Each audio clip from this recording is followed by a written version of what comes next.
Hello देवियों, सज्जनों, सर्वप्रिय छात्रों, नमस्कार, स्वागत।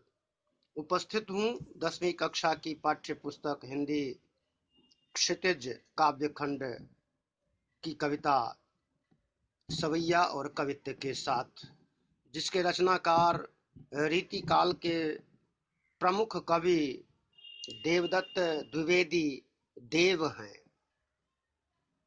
रीतिकाल का संबंध वास्तव में दरबारी कवियों से है, किंतु कवि देव ने दरबारी कवि होने के साथ साथ दरबारी काव्य रचना के साथ साथ भक्ति और समाज के दूसरे सरोकारों से संबंधित रचनाएं भी रची हैं। उनका जन्म 1673 में हुआ था और मृत्यु 1767 ईस्वी में हुई थी। प्रस्तुत पाठ में पहली कविता सवैया नाम से है। सवैया और कवित्व ये भी एक प्रकार के वर्णिक छंद हैं। पहले सवैये में इन्होंने भगवान कृष्ण के रूप सौंदर्य का, बाल कृष्ण के रूप सौंदर्य और राजसी ठाट बाट का वर्णन किया है और तत्कालीन सामंती व्यवस्था का भी इन्होंने वर्णन किया है। कुछ इस प्रकार से कहते हैं, पायन नूपुर मंजू बजे। सुंदर पायल या जो घुंघरू उनके पैरों में है, उसकी आवाज बहुत सुंदर प्रतीत हो रही है, बहुत मीठी है। कमर में जो कमरबंद है, जो एक बेल्ट है, उसमें जिससे जो धुन, उसकी घंटियों से जो आवाज आ रही है, वो बहुत मीठी है। एक तो ऊपर उनका सांवला रंग, ऊपर से पीले वस्त्र बहुत ही सुशोभित हो रहे हैं। गले में वैजंती माला गजब ढा रही है, उनके सौंदर्य को चार चांद लगा रही है। इतना ही नहीं, कृष्ण के सिर पर जो मुकुट है मोर पंख वाला, वो भी बहुत सुशोभित हो रहा है। उनकी आंखें बड़ी चंचल हैं, मंद है ना। हंसी जब हंसते हैं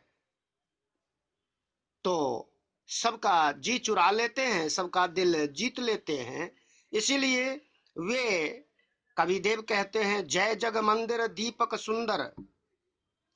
इस संसार रूपी मंदिर के दीपक हैं, बहुत सुंदर दीपक हैं कृष्ण, और संपूर्ण ब्रज और इस संपूर्ण जगत के दूल्हा हैं। सबके लिए अतीब प्यारे हैं, दुलारे हैं। बढ़ते हैं आगे की कविता में।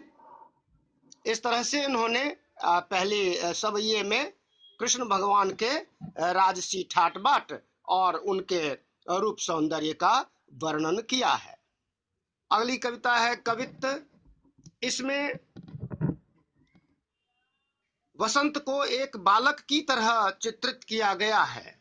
जिस प्रकार से बालक सबका दुलारा होता है, सबके लिए प्यारा होता है, उसी तरह से वसंत भी सबके लिए ऋतुओं का राजा हो तो है ही, और भी सबके लिए आनंददायक है यह। इसका वर्णन कुछ इस प्रकार से उन्होंने किया है, डार द्रुम पलना बिछौना नव पल्लव के। प्रकृति ने उसके लिए क्या क्या तैयारी की हुई है, पूरी प्रकृति वसंत के लिए कितना समर्पित है, यह इस कवित्व में बताया गया है। पेड़ की शाखाओं के जो कोमल पत्ते हैं, नए कोमल लाल पीले और दूसरे रंगों वाले पत्ते, वो बिछौना बन गया है, उनका बिछौना बन गया है बाल बसंत के लिए। चारों तरह से फूल के झबले से हैं, हल्के वस्त्र की तरह उनको उनके सौंदर्य को, बाल बसंत के सौंदर्य को पुष्प यानी फूल खूब बढ़ा रहे हैं। हवाएं, बसंती हवाएं उसको झूला झुला रही है। कोयल और तोते मीठी मीठी आवाजें सुना रहे हैं। किसको? अरे भाई, बाल बसंत को मीठी आवाजें सुना रहे हैं। कोयल कब बोलती है? वसंत ऋतु में ही तो बोलती है। और कोयल की मीठी बोली तो जगजाहिर है, सबको मालूम है। कोकिल हलावे हुलसावे, है ना, मोर कोयल ये सब मीठी मीठी बातें करते हैं, और कोयल अपनी मीठी बातों से उसको और उसका बाल रूपी बसंत का मनोरंजन करती है, पूरी प्रकृति को आनंदित कर देती है। पूरित पराग सो उतारो करे राई लोन नोन। जैसे छोटा बच्चा होता है ना, तो उसको नजर ना लग जाए, उसकी नजर उतारने के लिए एक राई जो सरसों की तरह होती है, और नमक उतार करके, सर से उतार करके, और फिर आग में जला दिया जाता है कि बच्चे को किसी की नजर ना लगे।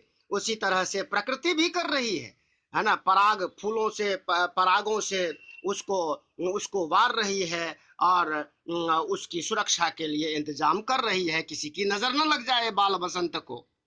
इसीलिए और क्या, कंजकली नायिका लतान सिर सारी दे। और कंजकलियों की जो कमल की जो कली है, वो नायिका के समान उसको उसको अपनी लताओं से, अपने अपने खुशबू से, अपने अपने सौंदर्य से और सुशोभित बनाने का काम कर रही है। मदन महीप जू मदन महीप जू को बालक बसंत ताही। मदन कामदेव जो राजा था, है ना, उसके समान बालक बसंत अतीव सुंदर है। बता दूं आपको कि मदन यानी कि कामदेव, कामदेव सौंदर्य के देवता माने जाते हैं। उनसे सुंदर और इस धरती पर कोई है नहीं, था नहीं, या अब होगा नहीं। इससे इतना सुंदर बालक बसंत भी दिखाई दे रहा है। प्रातः ही जगावत, है ना, गुलाब चटकारी दे। और गुलाब की कलियां सुबह सुबह खिल करके बसंत रूपी बालक को जगाने का काम करती है, उसको जगा करके और मनोरंजन करने का काम करती है। इस तरह से कवि देव ने प्रकृति का भी जो अंतरंग चित्रण किया है, वह यह कवित्व उसका जीता जागता उदाहरण है। आगे बढ़ते हैं, आगे की कवित्व में देखते हैं। इन्होंने आगे के कवित्व में जो है, पूर्णिमा की चांदनी रात का, चांद तारों वाली रात का बहुत ही खूबसूरत बिंबों के साथ, उदाहरणों के साथ वर्णन किया है। फटिक शिलानी सो सुधारियो सुधा मंदिर।